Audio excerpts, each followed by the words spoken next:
No programa de hoje, a gente vai conversar com Pablo Gentili, que é secretário executivo da Claxo, o Conselho Latino-Americano de Ciências Sociais. Ele participa de uma conferência internacional de ONGs sobre desafios da revolução digital para as ONGs, que acontece na Unesco, aqui em Paris. Boa tarde, Pablo. Obrigada pela sua presença aqui. Boa tarde, Patrícia.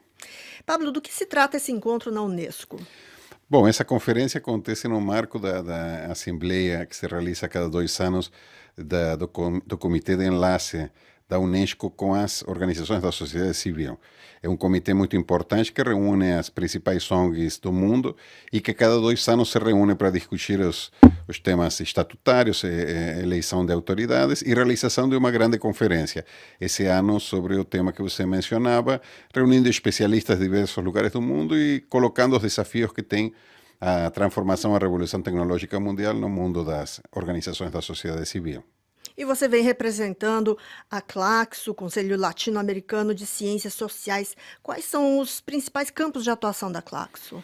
Bom, Claxo é uma instituição que foi criada pela Unesco há 50 anos e que hoje reúne quase 600 instituições que fazem pesquisa e pós-graduação em ciências sociais e humanidades em 45 países do mundo. Na América Latina, mas também Europa, África, Ásia, Estados Unidos, Oceania. Em todo o mundo, Claxo tem instituições associadas e é uma grande rede de cooperação acadêmica internacional que tem por objetivo, basicamente, construir uma ponte entre o conhecimento acadêmico e os desafios que se colocam no campo das políticas públicas, basicamente em 3 campos.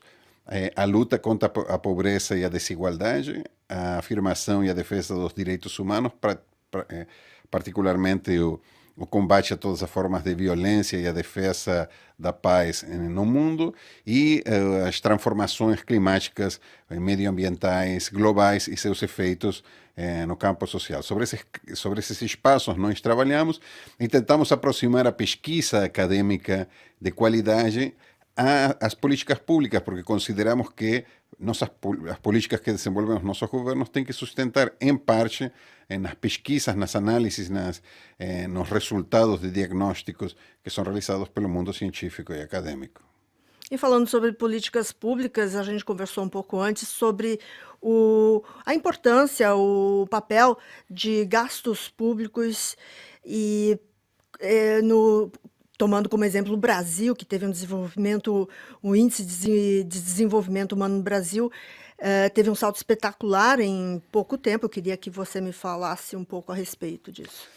Claro, isso é uma das grandes questões que hoje estamos debatendo em muitos fóruns internacionais, porque a América Latina viveu uma transformação muito grande, uma transformação social muito grande nessa última década. Nós tivemos uma importantíssima redução da pobreza. A pobreza chegava a quase 50% da população em toda a América Latina no início do ano 2000 e hoje chega a 24%, ou seja, continuamos tendo um alto índice de pobreza, porém conseguimos diminuir significativamente a pobreza.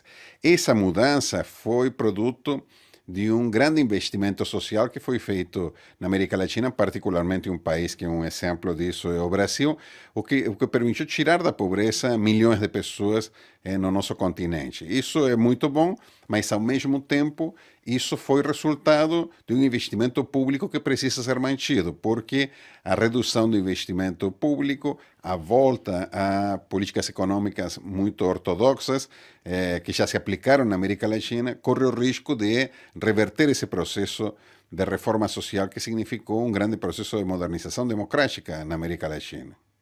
E como é que você vê, por exemplo, no Brasil, agora com um governo que justamente quer limitar esses tipos de gastos? Claro, o que explica por que o Brasil teve mais de 40, um pouco, quase chegando a 40 milhões de pessoas que saíram da pobreza foi o desenvolvimento de programas sociais. Essa é uma primeira fase, não pode ser sempre assim, porque se a diminuição da pobreza depende de programas sociais de inclusão, você sempre precisa do Estado investindo em programas sociais compensatórios para poder evitar que a pobreza aumente. Foi um avanço importante, mas foi o primeiro avanço e agora precisa ser esse avanço aprofundado e consolidado. Mas se o que acontece, como parece estar acontecendo no Brasil, é que o Estado se retira diminui seu investimento público, reduz o gasto social ou, inclusive, como é a proposta no Brasil, o congela por 20 anos. Imaginem vocês que durante 20 anos o Brasil não vai aumentar seu investimento social, o que significa que com o próprio crescimento demográfico nascem pessoas e também com a própria inflação que existe no Brasil, que não é muito alta, mas é significativa, a desvalorização do investimento social é progressiva. Isso vai ter um efeito muito grande sobre a vida dos mais pobres, porque vai reverter muitas das conquistas desses últimos anos no que se refere ao acesso à educação, à saúde, distribuição de renda, moradia. Esse é um grande problema que os nossos países têm que enfrentar com muita maturidade, com muita responsabilidade, porque as conquistas democráticas não podem ser perdidas ou ser abandonadas em função de critérios de ajuste fiscal que comprometem a vida dos mais pobres.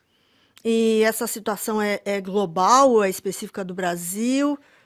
Bom, eu acho que é mundial. Na América Latina é muito grave porque na França o avanço de políticas mais conservadoras e ortodoxas que reduzem o investimento social tem um efeito negativo. Os sindicatos reagem porque defendem os direitos, tentam ampliar oportunidades e benefícios, mas não tem uma pobreza estrutural na França onde essas políticas de ajustamento impedem que os franceses possam comer, mandar seus filhos às escolas ou ter o direito à saúde garantido.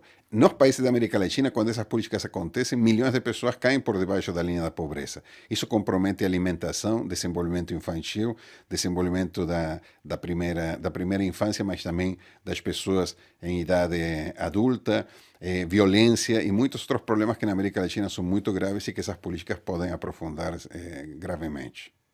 Obrigada, Pablo Gentili, que falou com a gente aqui na RFI, secretária executiva da Claxo, Conselho Latino-Americano de Ciências Sociais. Obrigada. Muito obrigado a vocês pelo convite.